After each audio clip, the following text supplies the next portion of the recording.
impossible.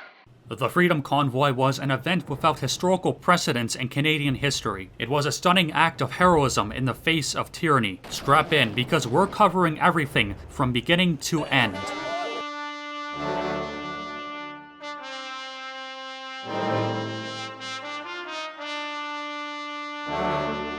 In 2021, they promised an end to the pandemic. Like a religion, your salvation would be to take the medical treatment, the Fauci, a portmanteau of Fauci ouchie. Of course, there were, and still are, some very reasonable questions, like do you know the long-term side effects? Is it actually effective? And why are you implementing a totalitarian passport system of control? These concerns were blown off. The puppet government run by Trudeau had to press forward with Agenda 2030 lest they displease Papa Schwab. The regime pursued an exorcism against the purebloods, trying to remove us out of existence, banning us from restaurants, from work, even from international travel. It's hard to recognize the difference sometimes, but the United States and Canada are separate countries. The purebloods became prisoners in their own country. Often used to transport the supply of adrenochrome for our gangster politicians, truckers became an exception to these 1984-style policies. Truckers are essential for basic life needs. Therefore, they would be exempt from travel bans until January 15th, 2022 because the Fauci transcends basic life needs. Up until this point, resentment against the terror organization known as the Canadian government was reaching a fever pitch. Useless confinements, life-ruining persecution of ordinary citizens, all this had to come to an end. There had already been huge anti-confinement protests, but the truckers gave the initiative and the location to properly piss on the elites. There was national mobilization and their target was Ottawa, the home of cowards and traitors. One of the largest convoys in history was descending on the capital. Thousands of truckers were on their way to block off the city until the federal government dropped all mandates or resigned. Let's see what Trudeau had to say about this on Twitter. Stupid brats,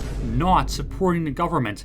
Correction is required. The rattlesnakes weren't happy. The courageous and brave European Canadians cheered the heroic truckers for thousands of kilometers. Apparently, as the lead elements of the convoy rolled into Ottawa, the final parts were coming out of Manitoba. That's 928 kilometers. A reasonable and not a fictitious number at all. The convoy made its debut on the 29th. The sheer number of big rigs on the streets clogged the arteries of Ottawa. The immense plaque that had just slammed into the city's heart gave the government the largest panic attack in history. In a desperate attempt to stop the assault, they pulled up the bridge connecting Ottawa to Gatineau. In the chaos, Trudeau got a phone call. Emergency meeting with Klaus Schwab. Go to your mansion immediately. Hold on, I haven't even put on my blackface yet. For real, no cap. Trudeau's retreat to his Führer bunker was a brilliant act of inspired heroism. Nobody likes Pierre Trudeau, but at least he sat there taking the tomatoes like a man. It makes sense that Trudeau wouldn't take after his father. Pierre's not the father. Trudeau's Wokistan was dumbfounded that the Canadian spirit they had spent so long trying to incinerate with stories about Anne Frank and the Srebrenica base moment was still alive. The entire nation heeded the motherland's call for a grand show of force. Tens of thousands of ordinary citizens demonstrated en masse in subarctic conditions, something that is hard to believe if it didn't actually happen. Numerous polls all indicated overwhelming support for the capital heart attack. I even heard from some journalists at the CBC that some truckers had Mein Kampf in their glove boxes. The Canadian Broadcasting Corporation is an unbiased source of reputable journalism, so I take whatever they say at face value. Remember, journal scum and police scum do not like it when people accidentally bump into them and spill water all over them, especially in negative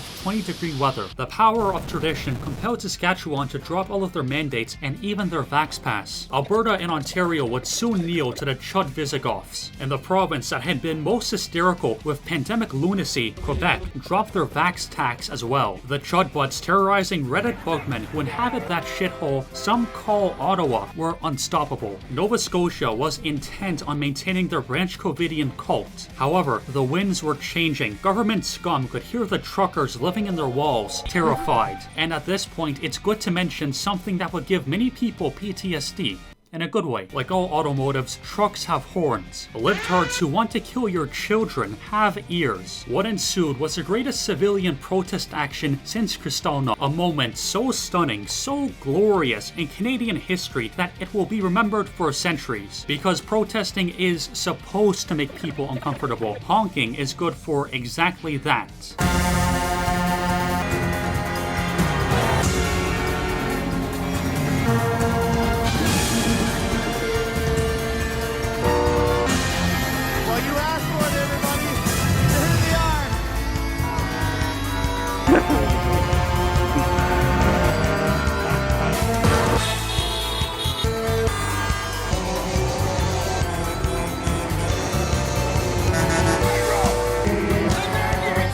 Our kitty fear pooped in our bed, among other places. She never has accidents outside of the box. I'm livid. I feel so terrified for the pets of downtown. Those fucking truckers out on the streets of Ottawa are making cats stress shit all over their owners' faces, and their living rooms, and their bedrooms, and their apartments. Oh, no, stop the honking! He's shitting everywhere! No, Mitten, stop! That's Mama's Frantic, get off the box! Oh, stop shitting everywhere! Trudeau said he wanted to make life unbearable for the purebloods, so we returned the favor. Life hack. Honking at Redditors will induce a meltdown-style psychotic explosion, so do that. They deserve it. On February 7th, an impotent eunuch judge ordered the chuds to stop honking. However, it sounded so good that nobody in Ottawa could get enough of it. It was so loud that on quiet nights, people in Quebec City could hear the shelling. Trudeau, a veteran Redditor himself, had to make a remark. He took so long to make an appearance because he was afraid he would finally give in to his urges and start servicing truckers 6 at a time. He made one of the worst speeches a leader could make. In summary, tell you what, chuds, eat the bugs, live in the pod, get all your jobs, and maybe, just maybe, you'll get some freedom. Also, you have no concerns, so just shut up and fuck off before we kill you. As anybody could imagine, this blumberfuck did not have its intended effect. Quite the opposite, actually. The speech made everyone's hatred of him break the 64-bit integer limit, which is that number. At this point, the truckers had well over 100 parking fines that they could decorate their walls with. May as well continue. The nameless and faceless wet sock leading the Conservative Party was removed from his post for, quote, being a fucking cock of the highest order. The blue tards really couldn't support the protest publicly. The useless party confirms Slovenian male status against, I regret to inform you, the Serbs are at it again. Chad Leader Supreme Kaiser Maxime von Bernier gave full support to the convoy on day 1. He's a real Canadian hero, unlike real Canadian traitor Pierre Be Gentle with My Wife Please Polyev, who only gave tacit support until way after the fact. Members of Parliament, including Jagmeet Singh, were spotted putting nails on the streets to stop the chuds. All attempts were in vain. They had a group therapy session in Parliament to soothe the butthurt. The people running this country are legitimately stupid. That is not a joke. That is a correct observation. When you watch hours of these people freak out about Flu Trucks Clan and Fasci Goys, you get the impression that they really have no idea what they're doing. And trust me, I suffered through hours of it. The Blue Cucks had a shameful display in Parliament, but what was even more shameful was their unwillingness to support the border blockades. Saul Alinsky Goodman once said, "A tactic, the good, like the do people it." Honking was mental terrorism, which was the good thing, but we could go further. City slickers have a strange belief that food magically appears in the supermarket, like the deity of Walmart rewards them with food for their abortions. In reality, chuds run the supply chain. Cutting off roads connecting Amerifat land to Canada to starve libtards is a perfectly moral and proportional response to them giving a Fauci to your kids. Blockades by chuds are valiant actions, thus I will be referring to them as valiant acts. The first valiant act was at Kutz. On January 29th, farmer chuds and trucker butts blockaded that crossing between Alberta and Montana. Another valiant act was established in Emerson, Manitoba on February 10th, and another one in Chilliwack, British Columbia on February 12th. Collectively, those valiant actions made merchants kvetch over $500 million lost dollars. However, one action stands above the rest. Canadian patriots made a stand in Windsor to cut off the Ambassador Bridge, proving that the majority of believe Ontario deserves nuclear Armageddon, not all of it. That valiant act of inspired brilliance made merchants bleed exactly $6 billion. The protesters were clearly acting in accordance with protectionism. Canada under protectionism was a far better country. Don't feel sorry for the merchants either, they deserve gulags. These border bazingas were good and necessary, like Austria-Hungary's invasion of Serbia. Conservatives simply don't understand that we must cause massive famines to quote-unquote own the libs, so that they'll be on their knees, begging. Anyone who thinks that the border blockades were bad doesn't have your best interests in mind. Pierre Poilievre does not have your best interests in mind.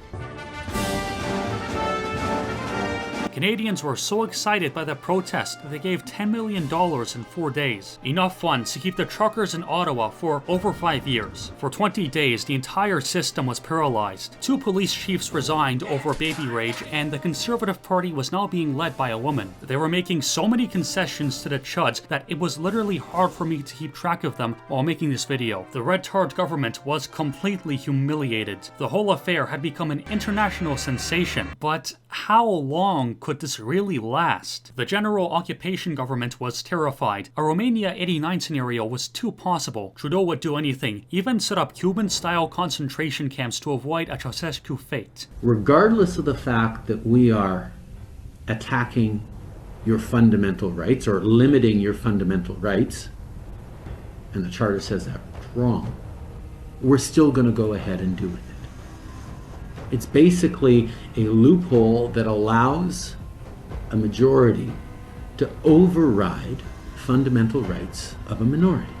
On February 4th, the tribal money laundering syndicate GOOOOOOO seized over $10 million. Apparently, humanitarian aid only counts when you're giving it to black people. But that didn't stop some glowies from hacking GiveSendGo and doxing all the donors. On a serious note, I have such a great level of contempt for the people at Anonymous that my original script broke TOS severely. Trudeau's balls were thoroughly busted and leaking all over Parliament. When fellow Chud Visigoth Maxime Bernier held a press conference notifying Trudeau that the truckers had just broken him, he coped by enacting the Emergency Powers Act. February 14th will be a day that lives on in infamy. The second time the Cope and Save Act was passed since some Quebecois freedom fighters decided to do a little trolling. The system gathered its pigs to crush the protesters. They forcefully disbanded the valiant actions on the border, and on February 15th, the Quds heroes left voluntarily after Trudeau seized bank accounts and threatened to take away their pets and their children. This actually happened. Trudeau is a sick, evil man. All eyes then turned to Ottawa. The system had been honked at enough. In preparation, they decapitated the leadership, arresting 2 lead organizers on February 17th. Here was the plan for dealing with the convoy. Seizing bank accounts and money? That's on the list. Demonizing protesters? Yes. Making sure they don't get severely and brutally beaten by our Stasi? Sorry, that's not on the list. The heroes face the tyranny for Canada's sons and our daughters. They stood against the rage of the empire of lies, standing on the graves of hundreds of thousands, potentially millions of people who were killed by their policy regarding what treatments you are forced to take. The mongrelized mutant police minions of the state brutalized the heroes. The scum even trampled on an old lady with a horse. In Trudeau's Canada, you can't leave if you don't get the Fauci, and if you complain, say goodbye to your life. The people enforcing that are the police. The police are your friends. Trudeau could have sent in Leopard 2s and started firing on the protesters like Tiananmen Square, but Canada isn't a majority Asian country yet. On February 21st, the convoy ended. It was a glorious display of the Canadian spirit. For the first time in my life, I was proud to be a Canadian. I know a lot of people feel the same way.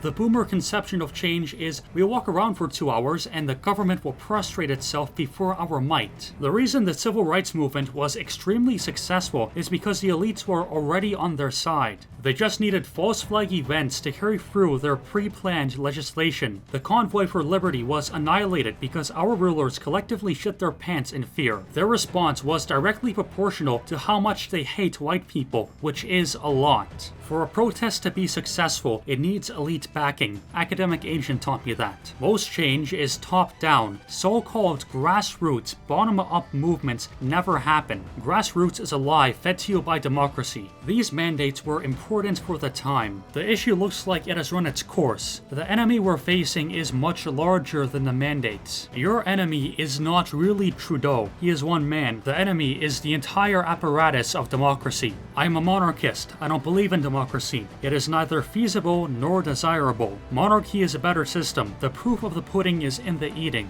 40 years under monarchy, Germany became a world power. 70 years under liberal democracy, and we've contracted a terminal case of civilizational AIDS. America, the most democratic country in the world, isn't coming to save you. That country directly to herself is the most repugnant, most evil country on earth. For factors we didn't yet realize at the time, the American conquest of Canada was peaceful. Some people have swallowed American propaganda whole. Nevertheless, when you wave the American flag, you're waving the flag of your oppressors. It was very disappointing to see so much abhorrent insignia of worst America in Ottawa, especially knowing now that the Brandon administration was directly responsible for forcing our government to crush the border blockades. America is not your friend. It never was your friend. And the American people aren't your friend. The American people were never your friend. The convoy should have been gatekept. There was not enough leadership and too many idiots. Gatekeeping is another word for an immune system. Those who are against gatekeeping wanted to give the trucker convoy AIDS. Maxime Bernier should have led the convoy through autocratic rule, anti-democracy. They import foreigners because they want soldiers who will brutalize you with joy. Someone who doesn't look like you, is not of the same background as you, not the same tribe as you, is 100 times more willing to beat you than your own countrymen. Lastly, the entire Conservative Party is full of traitor patriots and cow heroes. Every single person in that party. Pierre Poilievre is a liar and won't help you. If he actually cared, he would have joined the People's Party years ago. The Freedom Convoy was a major success, both because it gave the system a bloody nose and forced them to retract their mandates, but also because it gave us hope. This is what national mobilization looks like. This is what we can do when we're under pressure, and Canada was the only country to do it. That should give you hope for this country. Canada is not yet lost.